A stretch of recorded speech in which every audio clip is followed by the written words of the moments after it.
నా ఫేస్ ఏం బాగా. నా నా ఫేస్ బాగుంది ఎందుకంటే పౌడర్ రాసా కాబట్టి. పౌడర్ రాసా కాబట్టి బాగుంది కదా బ్యాక్గ్రౌండ్. బ్యాక్గ్రౌండ్ సూపర్ ఉంది. వీడియో తీస్తావా?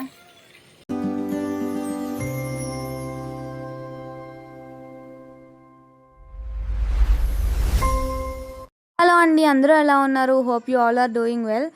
సో నేను షార్ట్ వీడియోస్లో మొత్తం ఆన్ అండ్ ఆఫ్గా ఉంటున్నాను కదా, ఇట్లా లైక్ అటు ఇటు వెళ్ళడం వల్ల ఎడిట్ చేయడానికి అవ్వట్లేదు అనమాట. సో మేమైతే మేడారం వచ్చామండి ఫ్యామిలీ అందరితోని.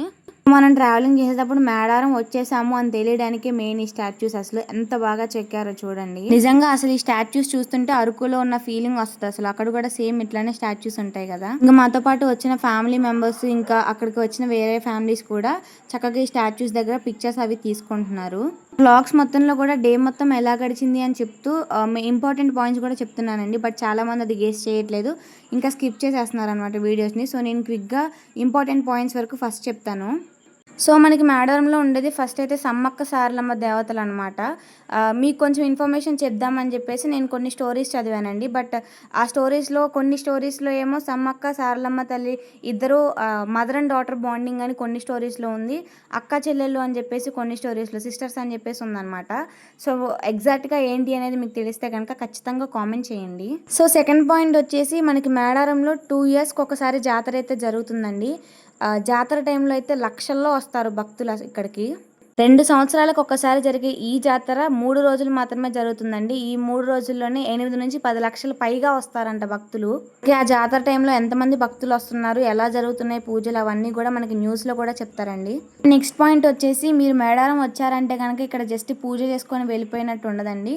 ఖచ్చితంగా ఒక డే స్టే చేయాల్సి వచ్చింది అనమాట. సో మనం ఒక డే అంతా ఉండాలి అంటే ఖచ్చితంగా మనకి రూమ్ ఉండాలి కదా. మనకి మేడారం టెంపుల్ సరౌండింగ్స్లో ఉన్న ప్రతి ఒక్క ఇల్లు కూడా అద్దెకిస్తారండి. 1 డేకి 2 డేస్కి అట్లా. డేకి ఇంత అమౌంట్ అని చెప్పి ఉంటుంది, మనం మాట్లాడుకోవాలి. మేము ఇలా నార్మల్ డేస్లో వెళ్తేనే మాకు రూమ్ దొరకడం చాలా కష్టమైందండి. ఇంకా జాతర టైంలో వెళ్తే చాలామంది అసలు రూమ్సే తీసుకోరు అనమాట. సిచ్యువేషన్ ఎలా ఉన్నా, క్లైమేట్ ఎలా ఉన్నా కూడా ఏదో చెట్టు కింద ఉండిపోతారు. జాతర టైంలో వెళ్తే కనుక పెద్దవాళ్ళని పిల్లల్ని తీసుకెళ్లకుండా వెళ్తేనే మంచిదని చెప్తాను. బట్ ఇలా నార్మల్ డేస్లో అన్సీజన్లో వెళ్తే చక్కగా పిల్లల్ని తీసుకొని వెళ్ళొచ్చు, పెద్దవాళ్ళని తీసుకొని వెళ్ళొచ్చు. చాలా మంచిగా ఉంటుంది, వాళ్ళకి చూసినట్టు కూడా ఉంటుంది. అండ్ ఈ నార్మల్ డేస్లో కూడా చాలామంది సాటర్డే సండేనే ఎక్కువ శాతం వస్తుంటారనమాట. అప్పుడైతే అస్సలు రూమ్స్ దొరకవండి. Because Saturday Sunday second Saturdays ఉంటాయి. సండే కూడా చాలామంది సాఫ్ట్వేర్ జాబ్ చేసే వాళ్ళకి కూడా హాలిడేస్ ఉంటుంది కదా. సో చాలామంది సండే సాటర్డే ఎక్కువ ప్రిఫర్ చేస్తారనమాట రావడానికి. ఇంకా మేడారం వెళ్ళాలి అనుకుంటే కనుక సీజన్ ఆర్ అన్సీజన్ ఏదైనా సరే నైట్ టైం ట్రావెల్ చేసి మార్నింగ్కి వెళ్ళేలాగా ప్లాన్ చేసుకుంటే బెటర్ అని చెప్తాను నేను. సో ఇంకొక మెయిన్ పాయింట్ ఏంటి అంటే మనం నైట్ అంతా ట్రావెల్ చేసి ఉంటాం కదా, టెంపుల్లోకి వెళ్లే ముందు జంపన్న వాగులో స్నానాలు చేస్తారు ప్రతి ఒక్క భక్తులు కూడా. నేను చదివిన స్టోరీలో అయితే ఇలా రాసుందండి. సమ్మక్క సారలమ్మ జంపన్నకు తల్లిగా వాళ్ళిద్దరూ బ్రదర్ అండ్ సిస్టర్స్ లాగా అక్కడ జరిగిన కొన్ని గొడవల్లో వాళ్ళ నుంచి తప్పించుకొని వస్తూ జంపన్న స్వామి ఆ వాగులో దూకి అదృశ్యం అయ్యారంట. అప్పటి నుంచి ఆ వాగుకి జంపన్న వాగు అనే పేరైతే వచ్చింది. ఇక్కడ సమ్మక్క సారలమ్మ తల్లికి మొక్కుకున్న ప్రతి ఒక్క భక్తులు కూడా లోపలికి వచ్చేటప్పుడు బంగారంని తలపైన పెట్టుకొని వస్తారండి. ఇంకా అక్కడ జంపన్న వాగులో స్నానాలు చేసిన తర్వాత మెయిన్ టెంపుల్ దగ్గరికి అయితే వస్తాము. వీడియో స్టార్టింగ్ లో చూపించాను కదా, అది మెయిన్ ఎంట్రన్స్ అండి. ఆ స్టాచ్యూస్ దగ్గర నుంచి ఆ ఎంట్రన్స్ నుంచి లోపలికి వస్తాము. అంటే మీరు అక్కడ చూస్తున్నారు కదా, నేను తలపైన పెట్టుకొని ఆ ప్రదక్షిణాలు అవి చేస్తున్నాను. బెల్లం అనమాట. సో అక్కడ బెల్లం అని పిలవకూడదంట, బంగారం అనే అనాలంట. అందుకనే మీకు కూడా బంగారం అని చెప్తున్నాను. అక్కడ మొక్కుకోవడం కూడా మనం ఎవరి గురించి అయితే మొక్కుకుంటున్నామో వాళ్ళ వెయిట్ అంత బంగారం మొక్కుకోవాలంటే ఇంత బంగారం ఇస్తాం తల్లి అని చెప్పేసి. సో అది కూడా అక్కడ రూల్ అని చెప్పేసి చెప్పారు నాకు. అండ్ ఇంకొక విషయం ఏంటి అంటే మనం తీసుకెళ్లిన బంగారం అక్కడ పెట్టేసి అక్కడ తీసుకున్న బంగారాన్ని ఇంటికి తీసుకొచ్చి ప్రసాదంగా పంచిపెట్టాలంట. సో నేను వీడియో స్టార్టింగ్ లో చెప్పాను కదా, మేము ఫ్యామిలీ మొత్తం వెళ్ళామని చెప్పేసి. ఇంకా ఎంట్రన్స్ దగ్గర చాలాసేపు వెయిట్ చేసి అందరూ వచ్చిన తర్వాత చక్కగా అందరం బంగారం తలపైన పెట్టుకొని లోపలికి వచ్చేసాము. ఈ సమ్మక్క సారలమ్మ టెంపుల్లోనే పగిడిద్దరాజు, గోవిందరాజు అనే దేవుళ్ళని ఇంకా నాగులమ్మ అనే దేవతను కూడా పూజిస్తారు. నేను చదివిన స్టోరీలో అయితే పగిడిద్దరాజు సమ్మక్కకి భర్తగా, గోవిందరాజు సారలమ్మకి భర్తగా రాసిందండి. ఇంకా నాగులమ్మని సమ్మక్క సారలమ్మ కుటుంబం మొత్తానికి కుటుంబ దేవతగా కొలుస్తారు. ఇంకా మేము మేడారం టెంపుల్లోకి ఎంటర్ అయిన తర్వాత ఫస్ట్ సమ్మక్క, తర్వాత సారలమ్మ, పగడిద్దరాజు, గోవిందరాజు, నాగులమ్మ వీళ్ళ టెంపుల్స్ అన్నీ ఒక టెంపుల్ వెనకాల ఒక టెంపుల్ లాగా ఉంటుందండి. ఇక్కడ టెంపుల్ అంటే మళ్ళీ మన ఊర్లో ఉండే లేకపోతే పెద్ద పెద్ద గుడుల దగ్గర ఉండేలాగా గోపురంతో ఉండవండి. నార్మల్గా రౌండ్గా మెస్ వేసినట్టు ఉంటుందన్నమాట. జాతర టైంలో అయితే మన పెద్దవాళ్ళు చెప్తూ ఉంటారు కదా, ఇసుక వేస్తే రాలేదు అని చెప్పేసి, అంతమంది జనం వస్తారంట. సో మేము వెళ్ళిందైతే 1 వీక్ బ్యాకే కదండి, అన్ సీజన్లో కదా, అందుకని ఇంత స్పష్టంగా ఇంత దగ్గరగా చూసి దర్శనం చేసుకోవడం వీలైందనమాట. లైక్ మీరు జాతర టైంలో వస్తే కనుక అసలు చూడడానికే చాలామంది భక్తులు ఇబ్బంది పడతారు. నార్మల్గా వైటీలో సెర్చ్ చేయండి మేడారం జాతర అని చెప్పేసి, మీరు అక్కడ చాలా వీడియోస్ వస్తాయి అనమాట మనకి జాతర టైంలో ఎంతమంది భక్తులు వస్తారు అని చెప్పి. ఇంకా మేము అమ్మవారి దగ్గర బంగారం పెట్టేసిన తర్వాత పగిడిద్దరాజు, గోవిందరాజు టెంపుల్స్కి వచ్చి ప్రదక్షిణాలు చేస్తున్నాం అనమాట. ఇంకా మేము ప్రదక్షిణాలు చేస్తుండగానే అమ్మవాళ్ళు పూజ మొదలేశారండి. మేము వెళ్ళింది మార్నింగ్ సెక్షన్ కదా, మేము టెంపుల్ లోపలికే 7:30, 8 కల్లా వెళ్ళిపోయాము. అప్పుడే ఇంకా అదంతా క్లీన్ చేస్తున్నారు. సో దట్ మేము ఇంకా దగ్గరగా పూజ చేసుకోవడానికి వీలైందనమాట. మేము ఇక్కడ ముందు రోజు నైట్ 11 కల్లా బయలుదేరితే మేము వెళ్ళేసరికి 4:30 అలా అవుతుందండి. మా ఊరు దగ్గర నుంచి 220 కిలోమీటర్స్ అనమాట. మేము ఫస్ట్ వెళ్ళగానే రూమ్స్ వెతుక్కున్నాము.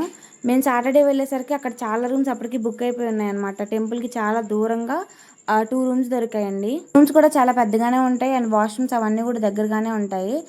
సో మీరు 25 మెంబర్స్ 30 మెంబర్స్ వెళ్ళినా కూడా 2-3 రూమ్స్ అయితే కరెక్ట్గా సరిపోతాయి. ఇంకా మనం అక్కడ కుకింగ్ చేసుకోవడానికి కట్టెల పొయ్యిలు చాలా ఉంటాయి. మనం ఇంటి దగ్గర నుంచి కట్టెలు తీసుకెళ్ళాలి. అది కాదు అంటే కనుక చిన్న గ్యాస్ స్టవ్స్ ఉంటే అవి తీసుకొని వెళ్ళిపోవచ్చు. మేము 4:30కి అలా వెళ్ళామని చెప్పాను కదా, 5:30కి 6కి మాకు ఎగ్జాక్ట్గా రూమ్ దొరికిందనమాట. ఇంకా అక్కడికి వెళ్ళి లగేజ్ పెట్టేసి డైరెక్ట్గా జంపన్న వాగు దగ్గరికి వెళ్ళిపోయాము. మేము జంపన్న వాగు దగ్గరికి వెళ్ళేసరికి అంతా హడావుడి అయిపోయింది అనమాట. మళ్ళీ లేట్ అయితే టెంపుల్లో కూడా లేట్ అవుతుందని చెప్పేసి అక్కడ వీడియో ఏం తీయలేదు. వాళ్ళు ఫస్ట్ వెళ్ళినప్పుడు జాతర టైంలోనే వెళ్ళారు. బట్ అంతమంది జనాల్లో కూడా అది అక్కడ ఉన్న దారి, ఆ టెంపుల్స్, ఆ దేవుళ్ళ పేర్లు అన్నీ మంచిగా గుర్తుపెట్టుకొని అక్కడ నాకు చెప్తుంది అనమాట. ఇటు వెళ్తే ఆ స్వామి టెంపుల్, ఇటు వెళ్తే అమ్మవారి టెంపుల్, ఇటు వెళ్ళాలి అక్క ఇక్కడ బాగుంటుంది అటు వెళ్దానరా అని చెప్పి. ఎక్కడికి వచ్చామో చెప్పు. మేము మేడారం వచ్చాం గాయస్. గాయస్ కాదు, మంచిగా మేడారం వచ్చాము. నార్మల్గా చెప్పు. మేము మేడారం వచ్చాము. అంతే అయిపోయింది, స్టక్ అయిపోతుంది. మేము మేడారం వచ్చాము. ముట్టుకుపోయింది.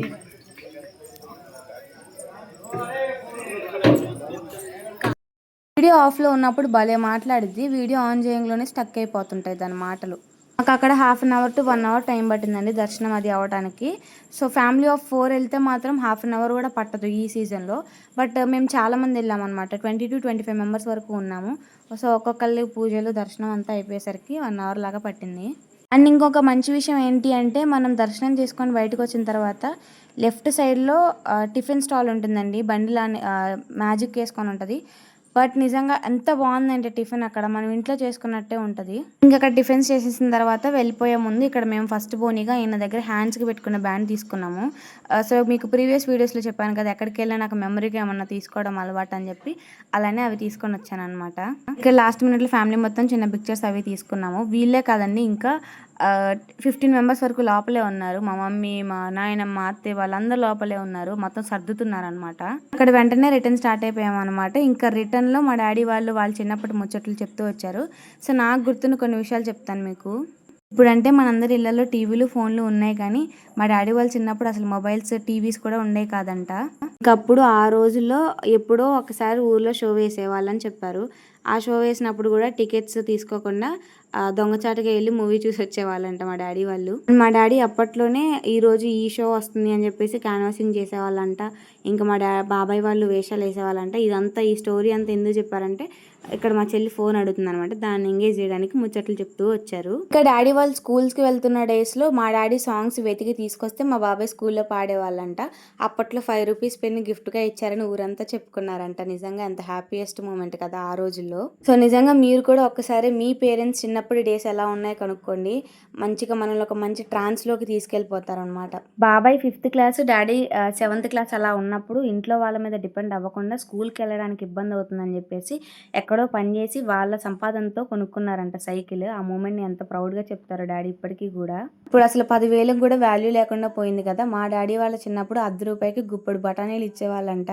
మనం రూ. 3, రూ. 5 పెన్స్ అంటే ఆఫ్టర్ ఆల్ పెన్సేగా అంటాము. బట్ అప్పట్లో మా నాన్న వాళ్ళ చిన్నప్పుడులో మా నాయనమ్మ పెన్ రీఫిల్‌లో ఇంక్ ఫిల్ చేయట్లేదని చెప్పేసి మా డ్యాడీ, మా బాబాయ్ ఇద్దరు స్కూల్ మానేశారు. చెప్పినప్పుడు మా చెల్లికి ఒక వండర్‌ఫుల్ డౌట్ వచ్చిందనమాట. అదేంటి డ్యాడీ అంత కష్టపడి సైకిల్ కొనుక్కొని ఒక పెన్ కోసం స్కూల్ మానేశారా అని చెప్పి. ఇంకా అప్పటి నుంచి తాతయ్య వాళ్ళతోనే వ్యవసాయం పనే చేస్తూ ఉండేవాళ్ళు. ఇప్పుడంటే బాబాయ్, డ్యాడీ ఎవరి బిజినెస్‌లో వాళ్ళు ఉన్నారు కానీ మా తాతయ్య మాత్రం ఇప్పటికీ అదే వ్యవసాయం అనమాట.